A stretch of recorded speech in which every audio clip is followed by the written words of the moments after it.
2011 and 2014, the F-150 came with a Coyote engine. The Coyote engine had a small oil issue, which would suck up oil into the PCV, into the intake, which would come out the valves.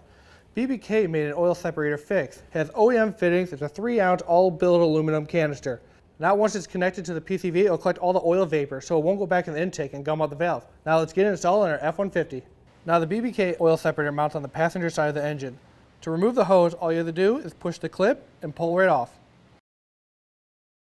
To install the new oil separator, all you do is just push the 2 clips back on. And your installation is complete. Now with the oil separator installed, it'll definitely help the life of our engine.